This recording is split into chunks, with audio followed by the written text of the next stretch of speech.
হায় রে সোনার ভারত দুর্দশাগ্রস্ত হইল, অবসাদ হিমে ডুবিয়ে ধুলায় পতিত হইল।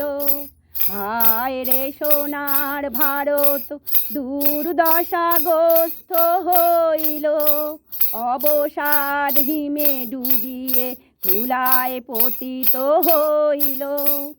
যে দেশের শ্রেষ্ঠ এত সব ভুরি ভুরি প্রমাণ বর্তমান, যে দেশের শ্রেষ্ঠ এত সব ভুরি ভুরি প্রমাণ বর্তমান, আজকাল তাকেই কিনা সব অবজ্ঞা করিতেছে এবং দেখাচ্ছে সবাই মর্তমান। হায় রে সোনার ভারত দুর্দশাগ্রস্ত হইল, অবসাদ হিমে ডুবিয়ে ধুলায় পতিত হইল।